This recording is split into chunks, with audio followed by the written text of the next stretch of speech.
is the Randy Karraker Show on STL Sports Central, presented by DraftKings, where the crown is indeed yours. Matthew Rocchio, Randy Karraker, great to have you with us. A lot of cool sports stuff happening. The Cardinals starting off the general managers meetings in Vegas. We're going to talk a little bit about what Jeff Passan would do if he were the general manager of the Cardinals.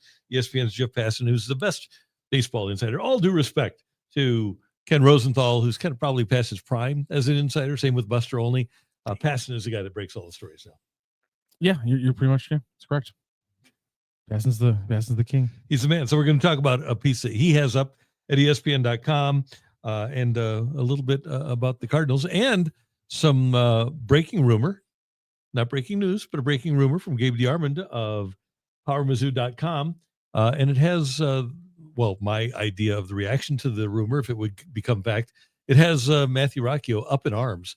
So there is, according to Gabe DeArmond of PowerMizzou.com, via the Twitter machine, momentum building for Eli Drinkwitz to pair up with Penn State, where James Franklin got whacked because he was 0-18 against ranked teams. Yeah, the what it is, Gabe put out an article on Power Mizzou that the Twitter users have then flocked to the X to now talk about that. That apparently mentions a rumor about things heating up between Eli and Penn State, and it's just because it's that part alone doesn't bother me. It doesn't surprise me. No, although it was James Franklin and Eli Drinkwitz have the exact same agent, Jimmy Sexton. Oh my God! See that this is what would piss me off. The idea that Mizzou then hires James Franklin, the redundancy, just the trading. It's like it feels like the hockey hot stove every year when just 6 coaches get fired and 5 of them trade spots, and then one new guy pops up out of the 6, but the other 5 are just retreads who recently just got fired. Sure, yeah. It just feels like that all over again. It would be this weird redundant move.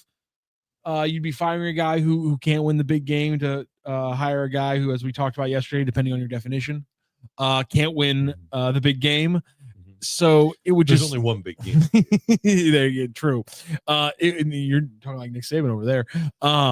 It would feel so stupid, and especially in this current carousel where all these guys are giving. It wouldn't be super for Mizzou. All these guys getting free money for getting fired, and then immediately popping back up, and teams having to pay people multiple times, or maybe not pay them if you're LSU. It was just everything about that would just be the epitome of the last 8 to 14 months of college football, and I guess that's all I can really expect. Here's the thing, though. If you're Mizzou and you aren't firing somebody because they haven't won the big games, then you are making a dumb move because you're at the very worst preserving the status quo. Yeah, they definitely shouldn't be firing anybody. And if they have to make a move because somebody leaves, I don't want James Franklin if I'm a Mizzou fan, because you want the next Kurt Cignetti. Well, you want a 63-year-old from a school like James Madison. Yeah, right. It has nothing to do with the profile of the coach or anything like that. I'm not saying James Franklin isn't a good football coach, but we got all the reporting out of Penn State when he got let go. And a lot of it was about parts of the infrastructure of the program on a personnel level being broken because of his relationships and the way he treated people, the way he treated people, underlings on the staff. Oh, that stuff always happens when a guy gets fired. I know it does. It came out 2 weeks. Did anybody attach their name to those rumors? I know it was a lot of. There you go. I think it was. But that people do that all the time. They come up with reasons. And part of that could be, and part of that's also, the fatigue of working with somebody for 15 years at that point, compared to 6 to 8 or what have you, is very different as well. It's just those things were a little worrisome when they came out about James Franklin. Other than that, it's clear he's a good coach. You saw what he was able to do consistently at Penn State. It's 8, 9, 10 wins every year. Every year, yeah. And he has, huge student body, big alumni base. But I think you could argue he could do what close to what Drink is doing. Well, and the thing is, if Penn State would indeed go after Eli Drinkwitz, who, by the way, has never worked in the Northeast, he's been in. He can recruit Northeastern kids, though. Yeah, he has. That's true. But do you wonder why a school like Penn State would pursue a guy like Eli Drinkwitz when the resume is so similar to the guy that they just paid $49 million to go away to? I don't get it either. a lot, maybe they're just buying the hype a little bit. Yeah, I'm not sure. We didn't talk about this on the air yesterday when we were talking a lot about the Mizzou game, but it seems like some of the shines would have to come off him a little bit over the last 3 or 4 weeks. Absolutely. The loss of Vandy, then you sit quietly while all these things happen. While the SMU coach, I apologize, I'm blanking on his name. Lashley. But Lashley signs an extension with SMU. Has the Ole Miss extension been? Is that official? Or is that still just being reported? Who's that? Is the Lane Kiffin extension? I saw somebody report that. No, not official. It's not official. Okay, but I saw people were talking about that happening, but that hasn't happened. But you've seen people get contract extensions. You've seen teams make moves. Rule got another one. Signetti obviously got his big one. Of course, thank you. So you see all these things happening while Drink is losing to Vandy, staying quiet for a week, and then losing to Texas A&M in the fashion that happened, and including him saying after the game, falling on the sword and saying it was coaching mistakes, not a lack of player effort or execution. Mm-hmm. So yeah, I think it makes sense that some of the shines come off, and that's why some people are asking questions. That's why if you go on Twitter right now, at least for me, one of the first things I saw when I opened up Twitter right before we started the show was a commentary on this report asking these exact same questions, because it's kind of the flavor of the week right now. If your priority is winning, if you're a school administrator, athletic director, school president, and your priority is winning, and you're going to swallow $49 million in the case of James Franklin, $54 million in the case of Brian Kelly, and you're going to get rid of those guys because they don't win the big game, and your primary concern is winning the big game, then why the hell aren't you hiring Urban Meyer? Because he hadn't broken any laws. He really hasn't done anything to show you that he can't win a big game. He won 91% of his games at Ohio State. You can be a scumbag without breaking. You can be a scumbag without breaking laws. Exactly. But what the hell? What's if you're winning? That's a great deodorant for being a scumbag, right? And what did he do? Okay, maybe he assaulted one of his players when he was coaching the Jaguars. Kicked him lightly. I mean, he did this. Are you going to call the police on me? No. There you go. Sure, he knew about an allegation against one of his assistants, and he protected one of his assistants at Ohio State. But they had Ryan Day ready to step in. I'm telling you, if you care about winning, then you go out and you get yourself Urban Meyer. It's that simple. If you're Florida, you get him back. If you're LSU, you get him. If you're Penn State, you get him. If you really want to win, if you're all about winning and you just want to make sure that you're a championship caliber squad, you don't worry about what people think. You worry about winning. Nobody cares about what a coach does as long as that coach is winning. So go get Urban Meyer and just win. Why would you want to get another guy that doesn't win the big game? If you fire a guy and take on $49 million because your guy doesn't win the big game, then why do you go hire another guy for big money? Because he hasn't won the big game either. Go get a guy that's won the big game. Did Arkansas call you after they fired Pittman before they brought in Petrino? There you go. Bobby Petrino hasn't broken any laws. He doesn't have wins vacated. Hold on a moment. Someone getting in a car crash with motorcycle crash with you, and then lying to the cops that person was on the vehicle with you is breaking a law.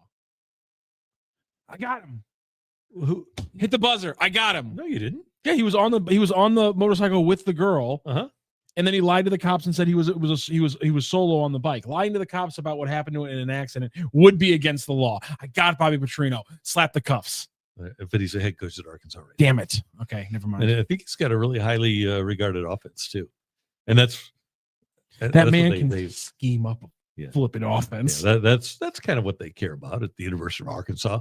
So anyway, my point is this, and I'm kind of agreeing with what you said yesterday in your disdain for Eli Drinkwitz because he just doesn't dominate everybody. I don't want to paint it that's what was happening yesterday.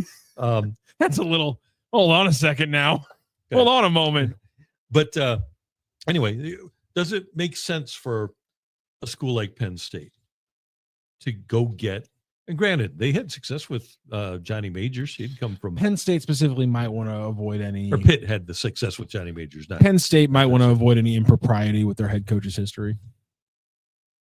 Well, yeah, I guess that's a good point. But do they want to win?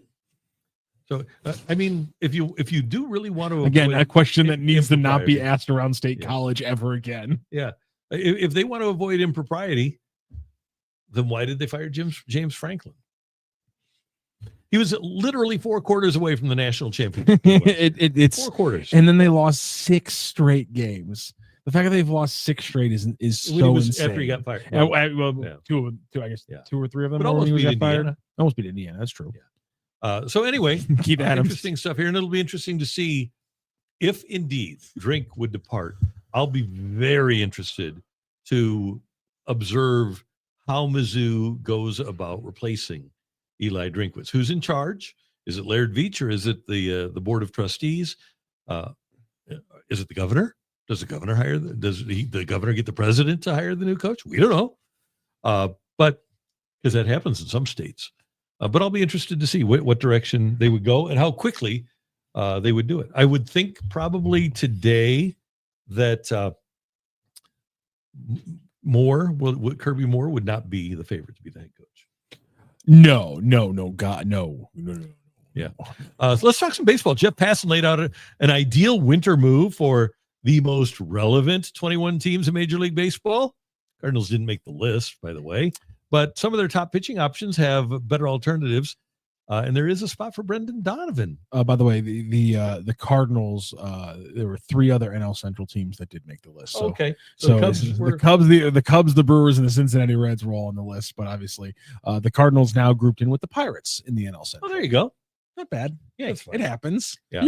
You're both rebuilding clubs. So one of the things that he has is the Guardians who need so they've got Travis Bazzana on the way. But he's not ready yet. He's one of the best prospects in baseball, but he's going to be their second baseman. He has the Guardians trading for Brendan Donovan to play second base for a couple of years and then transitioning, if he stays with the Guardians, to a corner outfield spot. And the reason that he brings this up, that Jeff Passan says what he does, is that Rob Cerfolio, the Cardinals' assistant general manager, was the farm director of the Guardians and knows the Guardians' system intimately. I would be, if the Cardinals could get some high quality pitching, near major league ready pitching from Cleveland or a deal like that, I wouldn't have any trouble with it. There is a right-handed pitcher with, I believe, a 2026 ETA who is sitting on their top prospects lists, I believe, in the 5th or 6th spot. I don't really care where the ranking is because how your scouts profile players is always going to be different from team to team. So their 6th ranked prospect in their organization is Cal Steffen, who was a AA pitcher with an ETA of 2026. He's 22 years old. He's 6'4", 215, right, and he's a righty. And he's got apparently about not a ton of heat, only touches about 95, but he's throwing a change in the mid 80s with that. Okay. And apparently he's got a lot. Walk guys. Don't walk guys. I haven't seen. I didn't even read something about that, but I mean, apparently his fastball's got a lot of natural movement in it. So yeah, he has a tandem with a changeup that fades, a low 80s slider, and then he'll occasionally mix in a curveball in the upper 70s. But his fastball, his slider, and his changeup and his control all profile above average. So that's potentially, if we're talking about a trade here, because we already have in the chat, Robert Menge, what is the minimum return for Brendan Donovan in the trade? What does Chaim Bloom want in return? I mean, if I'm Chaim Bloom, I'm with you there. That's where I'm starting it. Yeah, and you have to get a guy that can pitch for you in 2026. I know that he has an ETA of 2026, but you need a guy, if you're the Cardinals, you need multiple players that can pitch for you on opening day of 2026. And there should be, and the way that Passan laid this out is that there was only one move for every team. For example, for the Dodgers, he had them signing Edwin Diaz. He didn't have them in on Tucker. He didn't have them trading for Brendan Donovan. Well, the Dodgers could use a guy like Brendan Donovan, and they have major league ready pitching. The Cardinals need to have a pitcher that can pitch for them on opening day. And there are a million minor league free agent pitchers that are out there. But imperative, especially if the Cardinals are going to move a major league player like Donovan, that they get a guy that's going to be in their rotation on opening day in return. In addition to a prospect, you're trading a guy that's won a Gold Glove, that was a Silver Slugger finalist, that has been an everyday second baseman, can play an elite second base for you. That's a great guy in your clubhouse. That is a guy that has multiple years of control left. If you're going to move a Brendan Donovan, you don't only get one player back, one pitcher, a minor league pitcher at that, back in return for him. This could be it then. Parker Messick is a lefty who started 7 games for the Guardians at the end of this past season. He went 3-1 with a 2.72 ERA, 40 innings pitched across those 7 starts, and an ERA plus of 155, a FIP under 3, a WHIP of 1.3. Not a lot of strikeout power, just 8.6 per 9. And he doesn't have a typical build. He's only 6 foot with 225, but that's a left 225, 6 foot 225. That's fun. I like that. But again, that's a lefty who just pitched 7 games for the Guardians this past season after he came up midseason. So kind of like a Michael McGreevy stat line a little bit with a little less. And they've got pretty stout staff already, with Bybee and Gavin Williams and Logan Allen. Ciccone made 23 starts for them. So that's what I'm wondering. Yeah, Luis Ortiz isn't going to be back. Can they break off this Messick kid maybe? Yeah. They've got guys. Ben Lively is a guy that they like a lot that pitched for them, made 9 starts this year. So they've got other guys out there. So, yeah, maybe there is a major league pitcher and a minor league pitcher that the Cardinals could get from Cleveland. Right. But there are going to be kid multiple teams that are going to have interest in a guy like Brendan Donovan, because he does so many things. The versatility is valuable to a lot of teams, and it's 2 years of cheap. It's 2 years of cheap contract too. Yeah, right. So, and he can get on base. You can hit him up and down the lineup too. So there are a lot of, in my opinion, at least, a lot of possibilities when you look.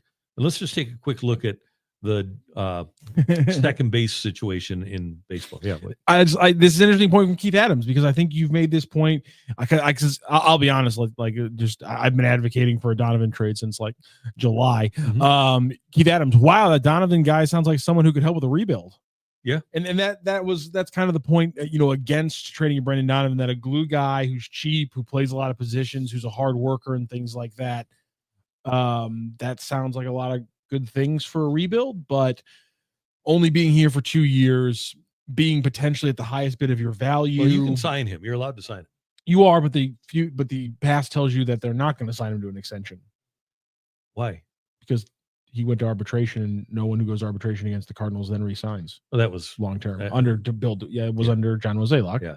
But I think the thing that changed all of this for me was the injury to Lars Nootbaar. Because the Cardinals, I thought, were going to move 2 left-handed hitters, and I figured Nootbaar would be one of them. Now with Nootbaar injured, I would because you could move Brendan Donovan around.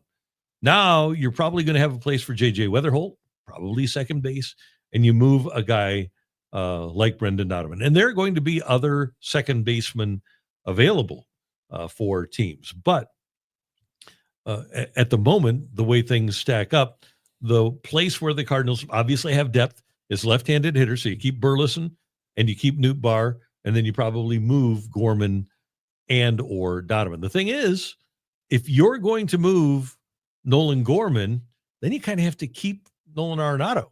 If you get rid of Arenado, then you can give more clear runway to Nolan Gorman.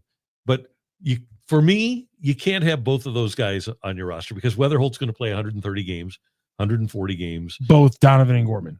Yeah, you can't keep Arenado. My apologies. And Gorman.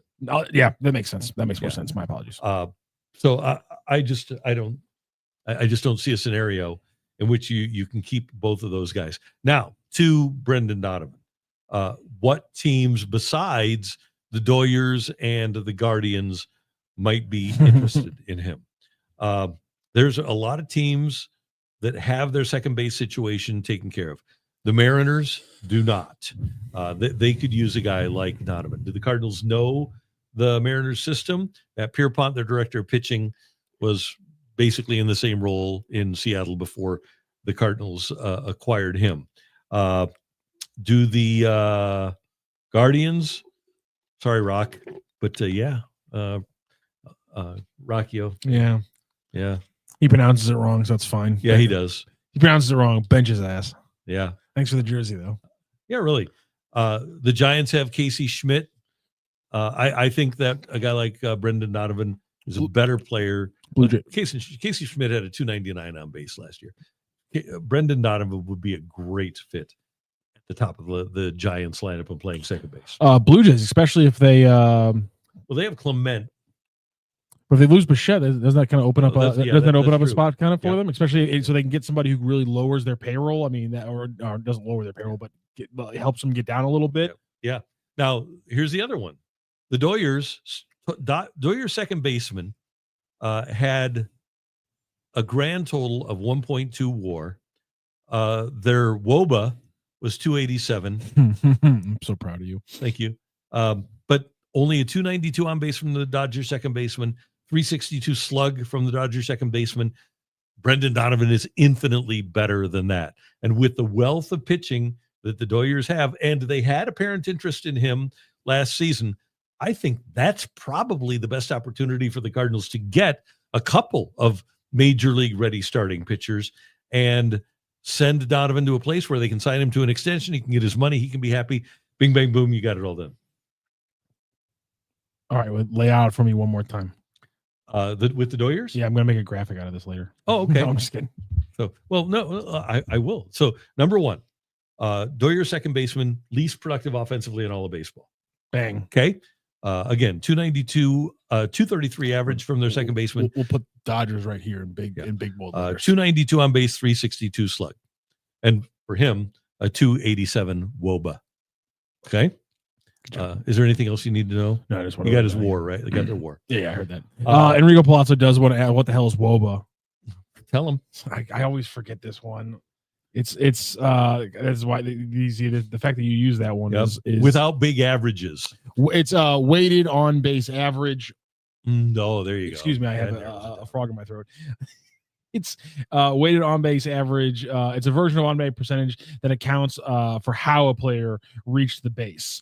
So essentially, it takes away what a lot of people complain about, which is I think it weights essentially, home runs get weighted even heavier, triples, doubles, singles than just a walk. It's it's one way to look at a guy who's getting on base because of singles more so than like walks. Okay. Is I think my best way to kind of look at it. So the Dodgers will have Ohtani, Yamamoto, Glasnow, Blake Snell, Sasaki. They plan as a starter for next year.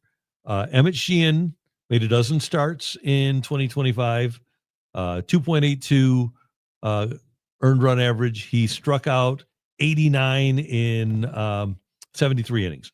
So you go ask for Emmett Sheehan, and then I think I would be interested still in Michael Grove, even though he's coming off of surgery.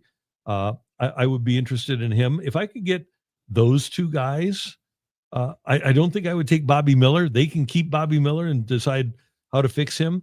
But if I could get Michael Grove and Emmett Sheehan for Donovan, and I'll even give them a mid-level. I'll give them Sonny Gray if they want in that deal. That's the kind of deal that I would like to make. Does a guy who started only 2 games in 2024 and 12 in 2023 and then just missed a full season, does that worry you a little bit? Is that Grove? Yeah, it's Grove. Yeah. Does him being able to pitch more than 112 in like 20 innings kind of worry you? Yeah. And you might even have to start him off in the bullpen. Yeah. Or is he, do you kind of, I know not a direct piggyback, but is he kind of like the guy you handcuff to Palante a little bit? Where maybe you let him start maybe you let him start April, May, June, July, and if he starts falling off, you say, well, Palante's looking pretty good out of the bullpen. Maybe we give him a couple starts, maybe do something like that. Yeah, you bring him along. And by the way, I believe he did, if I'm not mistaken, I think he did have towards the end of the season some minor league rehab. Oh, okay. I mean, so check that out. Maybe see if he logged many. He may have had a minor league rehab start. Nothing No, he didn't nothing pitch? is registered Okay. here for minor league. Okay. So, but it doesn't have to be that guy. Sheehan is obviously your headliner. I think 2 years ago, Bobby Miller would have been a guy that you say, okay, got to have him. But if I've got a philosophy about Dodgers pitchers that if the Dodgers can't fix them, then I don't want to try. So I don't need to get that guy. But I'm willing to talk to the Doyers about other pitchers. I just want to start with Sheehan. That's all. I need starting pitching.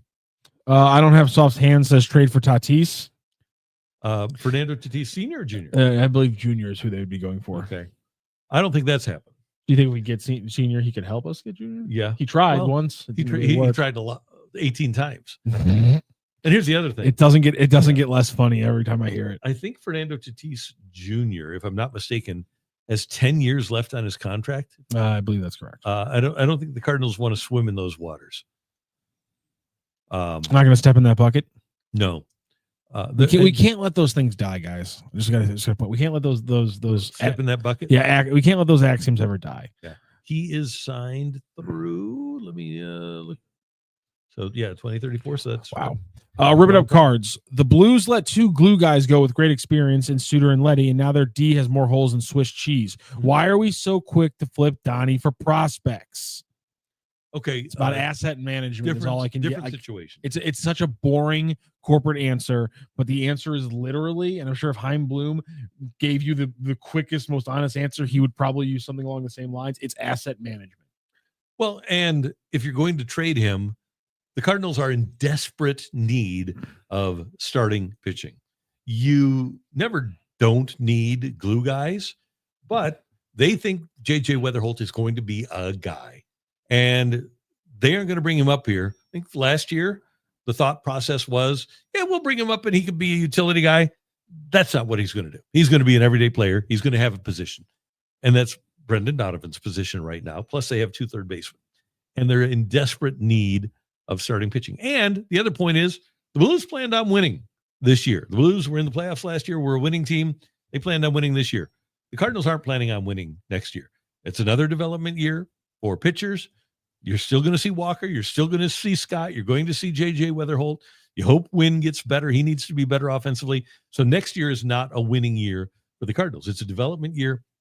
And hey, I'm like you. I would love to see the Cardinals keep Brendan Donovan around. I think he's an important guy.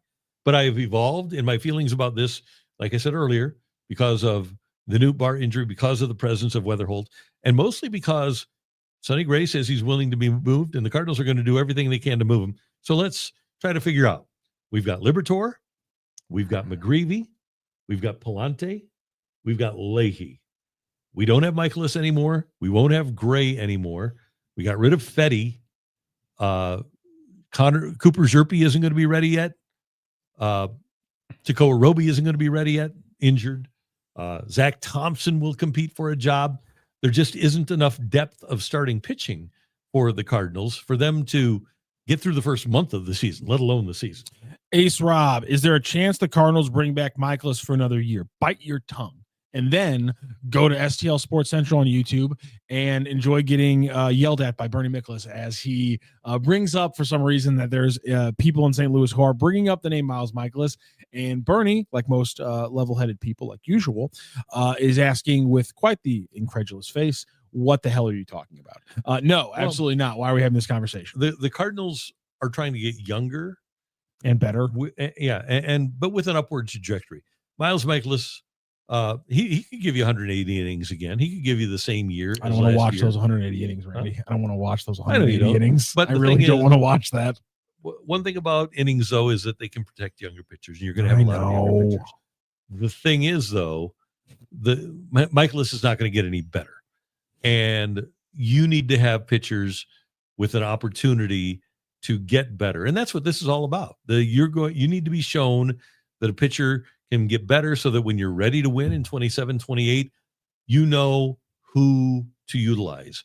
And the Cardinals have seen enough of Miles Michaelis. Been there, done that. He's not going to get any better. So the play for the Cardinals is to let him walk. Yeah, We're talking pitchers here. Samuel Howe says that here we are signing.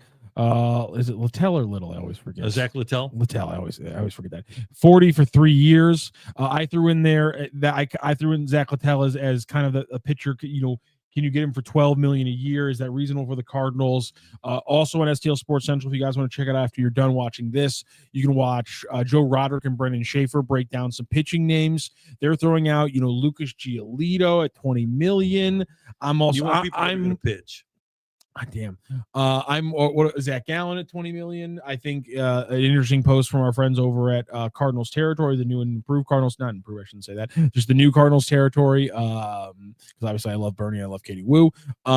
They kind of very much scoffed at the idea of the Cardinals paying Zach Gallen. And they expect him to get a pretty sizable deal with some length to it. Maybe. So like Littell, I think Adrian Hauser's a completely reasonable name. Like those guys around 10 to 12 million. I think those are reasonable signings, and maybe signing two of those guys, if you can get maybe one around 10, one around 12 to 14.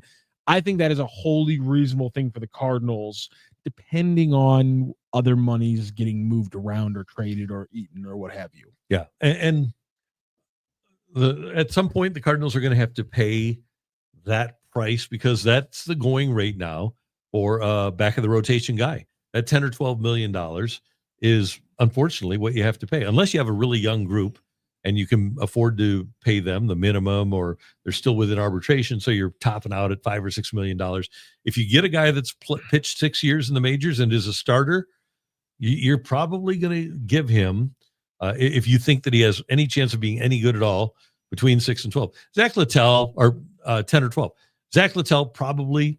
He's been really good. He just hasn't pitched on successful teams, but over the last year and a half, Littell has been really good. I'll be interested to see if a team like the Mets that plans on being a playoff team, if they would pursue him and give him a few more dollars. When you look at what they gave to Frankie Montas and what they gave to Sean Manaea, it didn't work out for them. But I think their Pobo, David Stearns, learned a lesson when he said at the deadline, when he didn't acquire a starting pitcher, yeah, you don't need an ace to win a World Series.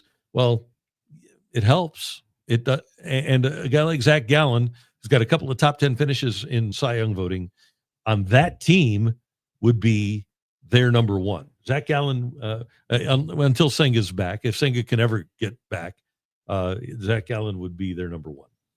So while we're talking about them potentially signing a pitcher that the Reds are letting walk, you brought up something off the air, and it reminded me of a great tweet from Derek Gould. And Derek Gould just sent this out either late last night or earlier today. Mm-hmm. And he pointed out that in a season that was all runway for the Cardinals, they didn't have a player get any Rookie of the Year votes. Right.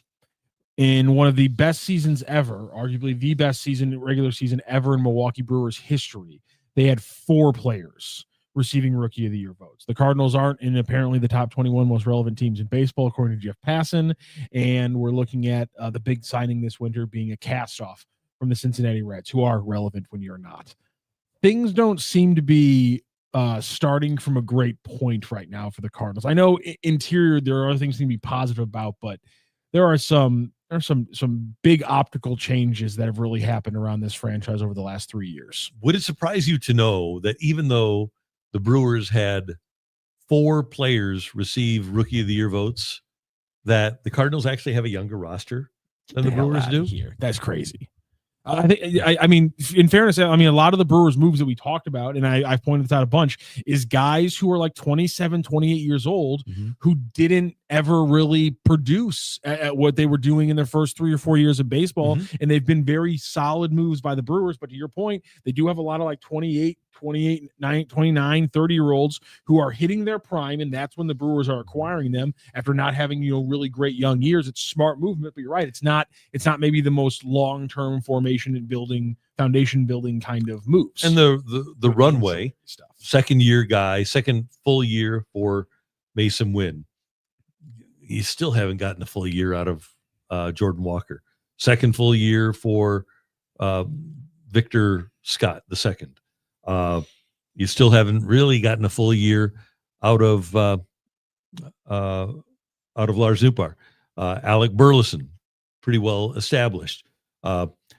fourth full year for Nolan Gorman, second full year for Pajes. So the Cardinals had a lot of guys that were rookies before. Obviously, they didn't get Rookie of the Year votes, but we've mentioned this before. This is where the Cardinals are. This is one of the reasons that they have a new president of baseball operations. They've got good players. They don't have great players.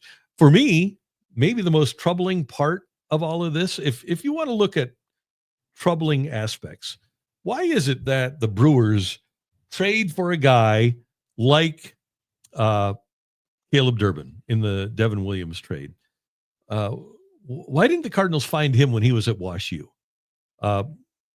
He was drafted by the Braves in the 14th round out of WashU, a 14th rounder, right down the street from the Cardinals, who, by the way, had a WashU guy in their front office that then they wound up signing to be a pitcher. But that's beside the point. But why is it that the Cardinals couldn't find Caleb Durbin and draft him? Why is it that a guy like Devin Williams, also on the Brewers, is not a member of the Cardinals? Devin Williams, Hazelwood West guy. And by the way, again, another reason why the Cardinals have a new president of baseball operations and different scouts, because they just didn't do a great job. Now, Williams was a second rounder, to the credit of the Brewers, but the Cardinals still didn't get him out of Hazelwood West. It seems to me that the Cardinals need to do a better job.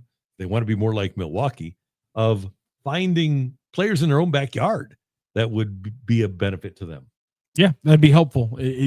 Getting cheap contracts, getting guys that you can lean on for long-term things without having to pay them a ton of money. Those are nice things to have. It's usually pretty useful in baseball to have.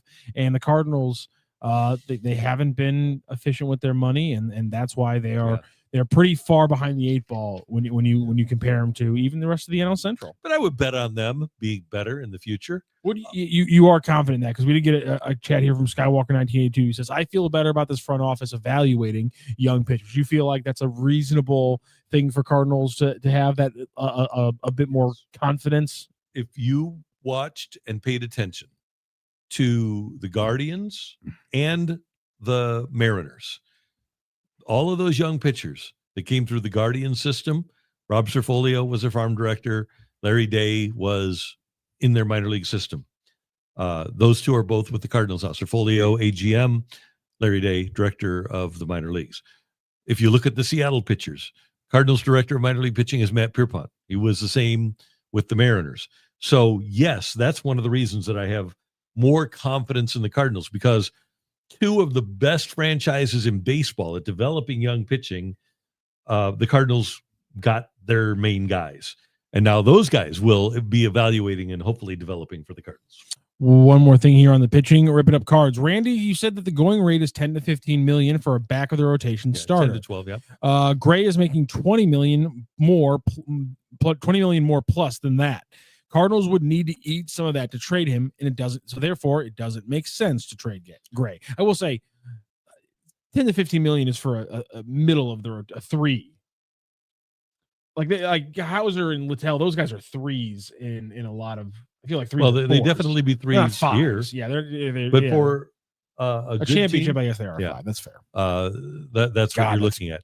But Gray's the cash for Sonny Gray, $35 million salary, and then a $5 million buyout if you don't pick up his option for 2027. And so you're looking at $40 million cash. Absolutely, the Cardinals will have to pay a ton to pay that down, a ton of cash to pay that down. And why are they going to pay a ton of that? $10 million. But why are they going to pay a ton of that cash to bring it down? Because, to your point earlier, when you were talking about the Brandon Donovan trade, they need to restock the bullets in the chamber. And so trading Sonny Gray and eating a bunch of the money potentially gets you better prospects. Well, and let's go to DraftKings.com. I don't know if they have they probably wouldn't. But when we get to spring training and our friends at DraftKings turn out their futures bets, they are going to have the Cardinals probably at a couple of 100 to 1, 250 to 1 to win the National League pennant. Whether the Cardinals have Sonny Gray or not, they're not winning the National League pennant. So if you can save $20 million So you pay $10 million of his salary. You don't have to pay the other 30. So if you can save $30 million, and if you have Sonny Gray, you might win, 81 games. If you don't have Sonny Gray, you might win 76. What the hell difference does it make? You're not making the playoffs. And you get to develop a younger guy. That is why and Sonny Gray's that $40 million, that's more than any Dodgers starter is going to be making. Even a guy like Yamamoto, I think it was 13 million or 13 years and 325 million. I think Sonny Gray would have the highest AAV at 35 million on the Doyers, if I'm not mistaken. So a team that has a chance to win would feel much better about paying that than a team that doesn't have a chance to win. Look at a team like Philadelphia, where their owner, John Middleton, is willing to spend stupid money, right? Well, he doesn't know if Zach Wheeler is going to be healthy when he comes back. So if you're the Phillies and Suarez is a free agent and Wheeler is injured, why wouldn't you try to get a guy like Sonny Gray and put him in your rotation? I think that would make all the sense in the world. Craig Lewis says Gray is a number 3 on any championship team. Yeah, but I don't know if can Sonny Gray. I guess if Philadelphia people are on his side, he could handle it. But the problem is he better pitch well, because that was one of the issues in New York. And I've heard subsequently that other GMs kind of stay away, GMs of good teams stay away from him because things kind of fell apart for him as a member of the Yankees. So you got to find the right spot for him. And maybe, LA might be the perfect spot for him. The Angels. No, because, Angels are fine too, but he wants to go to a place where he has a chance to win, right? That was mean. I know. But if he goes to the Doyers, he's got all of these other starting pitchers that are going to be pitching in front of him. There's not a tremendous amount of pressure. The media hype isn't huge. The team's still going to win regardless of what he does. So maybe that would be the kind of place for him. Maybe the Dodgers would be perfect for Sonny Gray. And what's the other big thing we mentioned? If he's in LA, he's not going to have to sweat. There you go. It's not going to be 90 degrees. You know how much sweating messed up. Ribbon Up Cards is mad. You aren't saving money. Signing a pitcher for $15 million to replace Gray, plus paying $15 million of his move to a salary to save $5 million isn't good business. Keep him, trade him at the deadline. No, because if then you're paying $20 million to him if you trade him at the deadline, and you aren't signing a guy for $15 million to replace him. You're going to be pitching young pitchers. The Cardinals next year I would bet, I would be shocked if the Cardinals had a starting pitcher that made $8 million a year next year. The thing is I see where you're coming from. I see where you're coming from the money point of view. But my thing is, this is not the roster to leverage things at the trade deadline with these veteran players. This is the time to ship them out in the winter. And I think partially, maybe I want a quick trigger because they literally should have made trades last winter and they told themselves, let's wait till the trade deadline, and it bit him in the ass completely. Especially with a guy like Sonny Gray. He turned 36 last week. I think you see where I'm going. Yep. I don't know he's going to make it through May. I'm not guaranteed he gets to the trade deadline without something happening that compromises his health, compromises his trade value, and therefore saddles you with that money for the long term, or completely ruins your ability to trade him, and then you're selling him to the Dodgers for nothing because they have no problem putting a guy on ice for a year with the chance that he might, save Game 7 for them of the NLCS.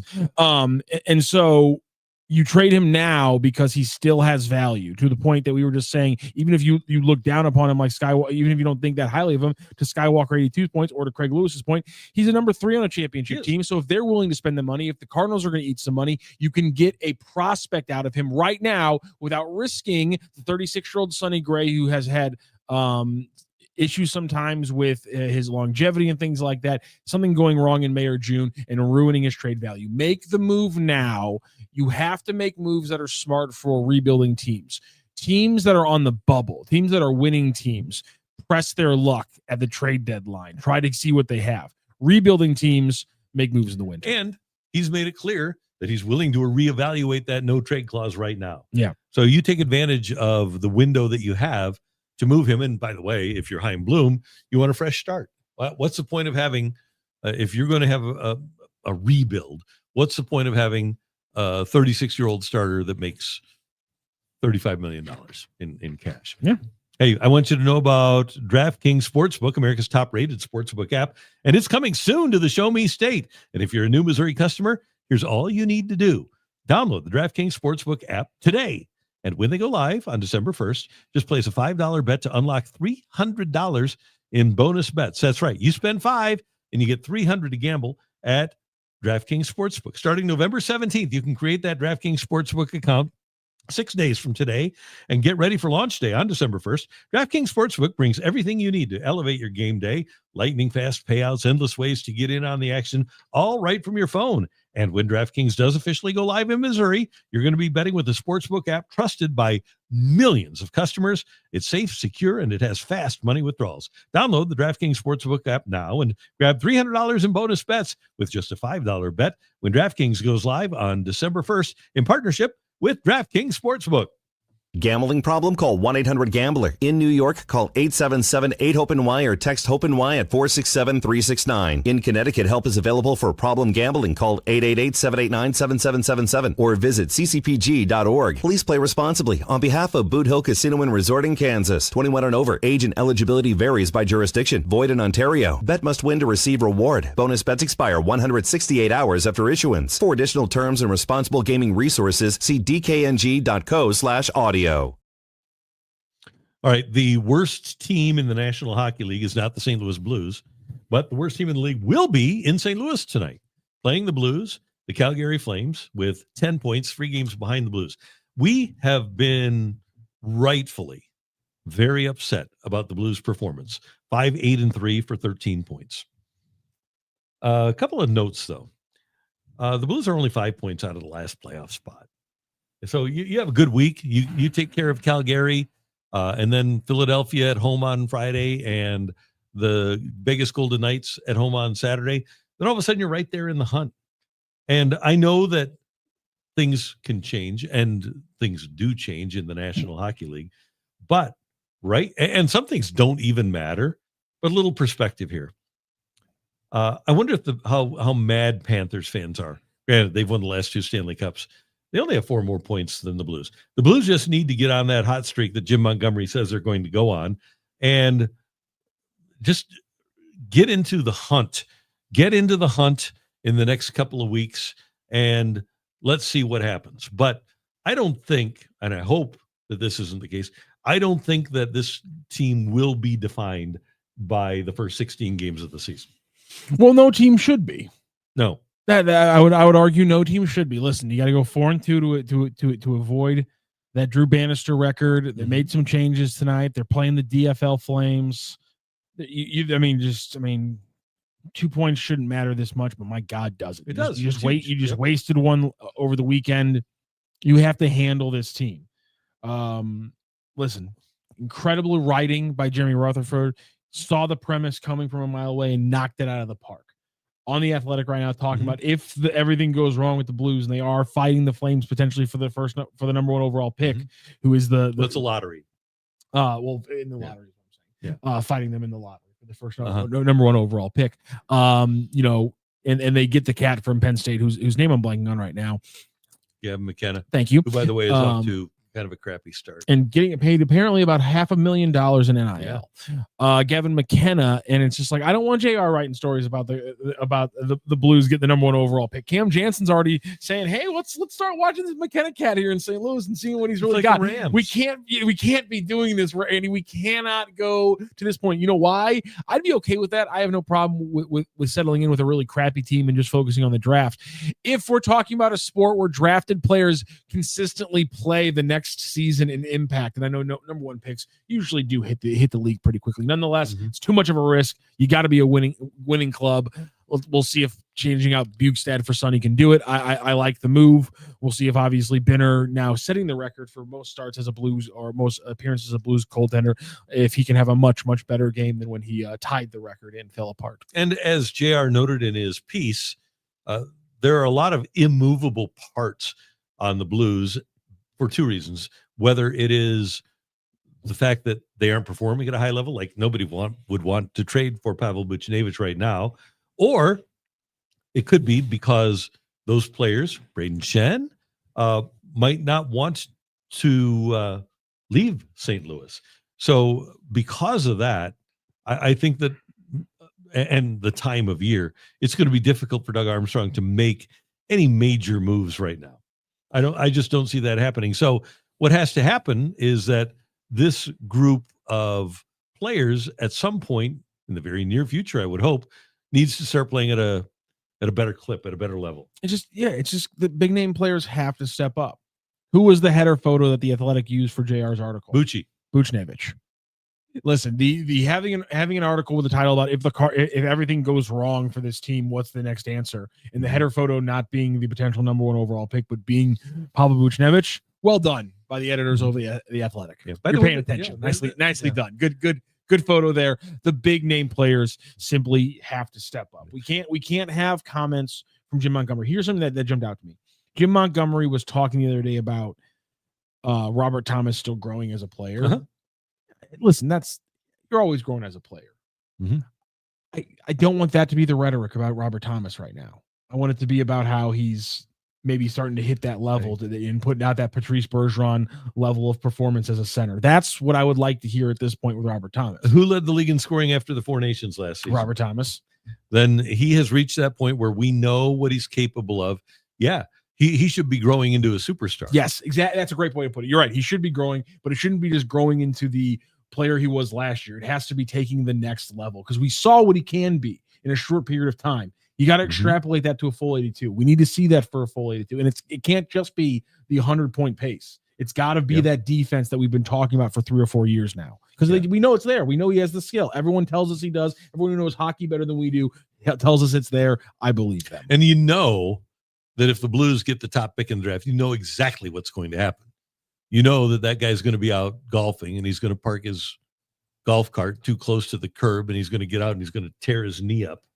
Because that's just what happens to Blues number 1 picks, number 1 overall picks. And so, yeah, is it Wheeler? Yeah, Scott Wheeler of The Athletic wrote a piece. He watched McKenna play last weekend and basically blasted him. Ooh.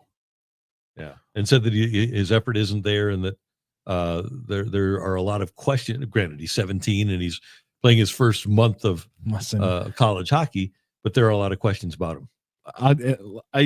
I understand the criticism.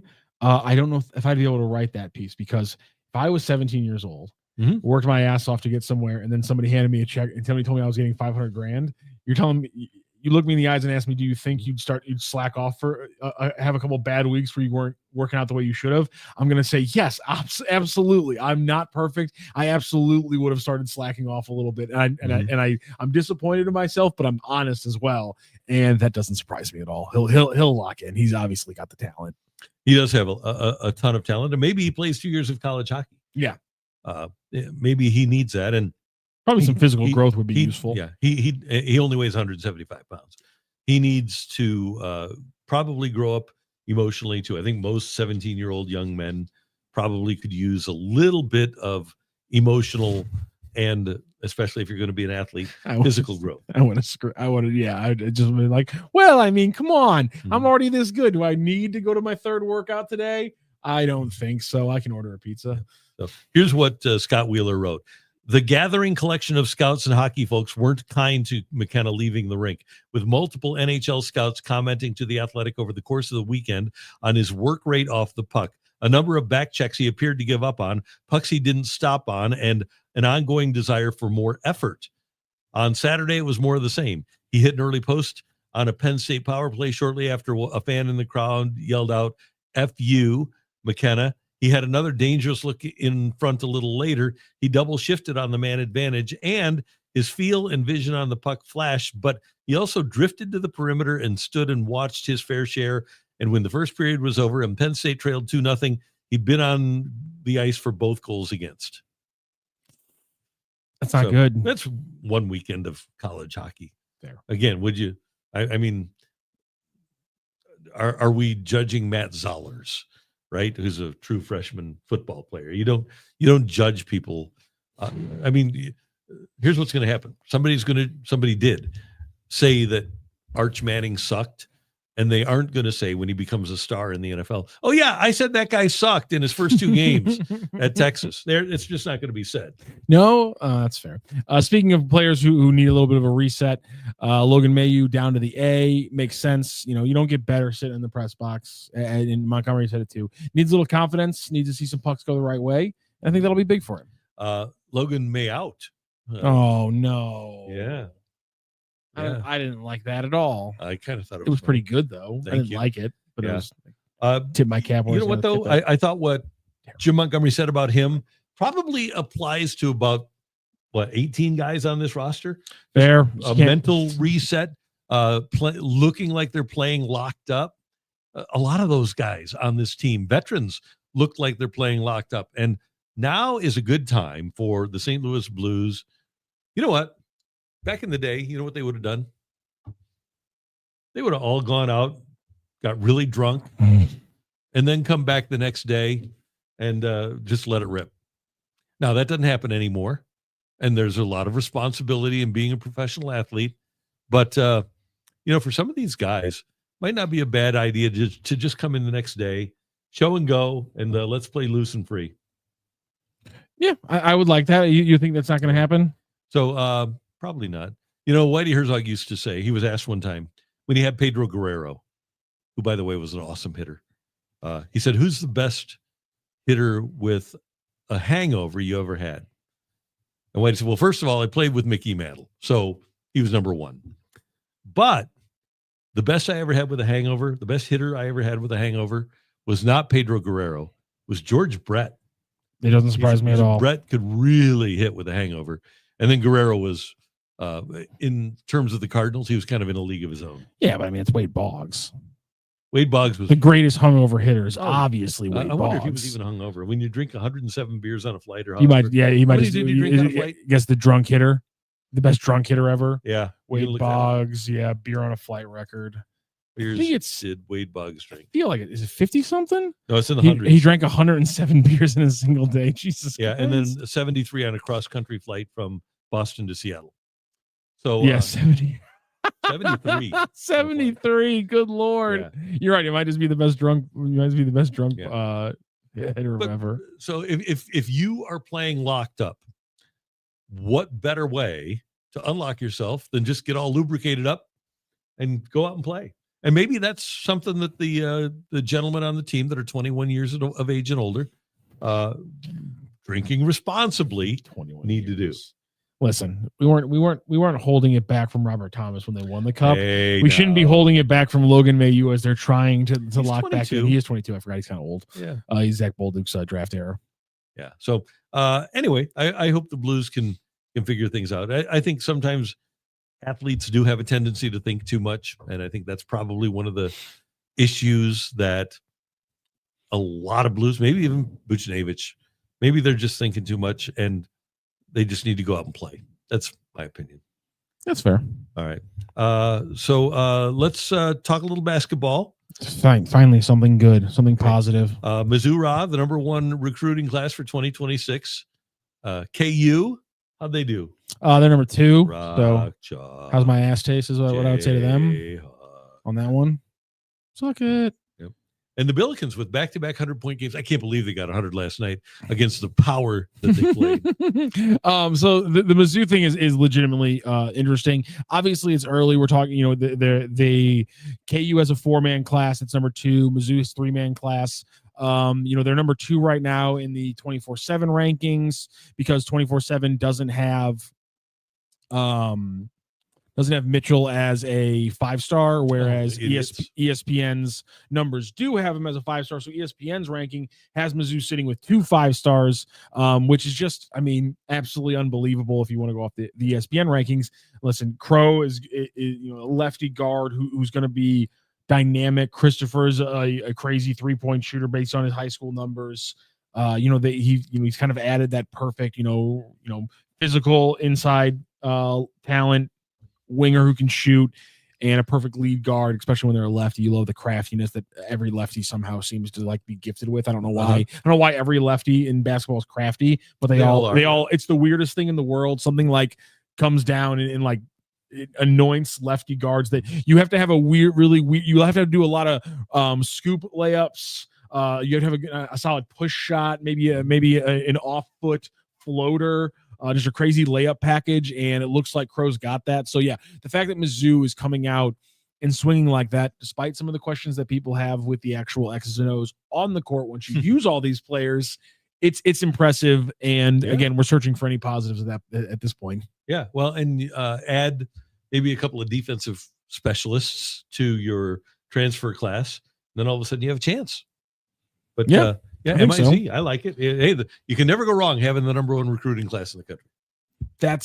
Can't go wrong with it. I want to see kind of their growth on the court this year, but I mean, when you see the way that Ant Robinson, first of all, has grown and the ceiling that he can potentially hit this year, it makes you see the idea of having a ball dominant player like Crow, who's a 5-star level talent. If you can do what you can with Ant Robinson, I know a lot of Ant's game is more of a combo guard thing. He's a good defender, but nonetheless, seeing a guard grow like he has makes me think that worst case scenario, Dennis Gates is going to go kind of crazy with Crow in the lab. Yeah, and they have 7 guys back. They have 3 returning starters this year, and hopefully they will figure things out. I think Mizzou will.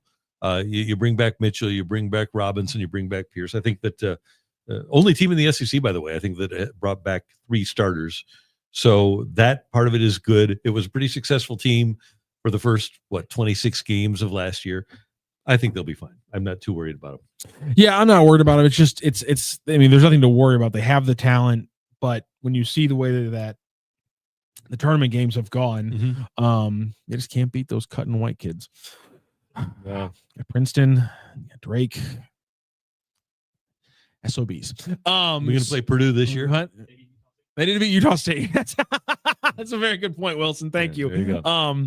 Yes, but I'm more worried about the X's and O's thing than the recruiting. And honestly, in this day and age in basketball, I'll take that worry. I'll because I know that Dennis Gates has the basketball mind and he's going to figure it out. It's just one of those things where it's almost like he's just having an issue sifting through, not an embarrassment of riches, just a bunch of quality players and figuring that rotation. You can do it. The people who say you can't play an 8 or 9 man rotation, I'm watching what Josh Church is doing right now. I'm pretty sure you can figure it out. Yeah, no doubt about it.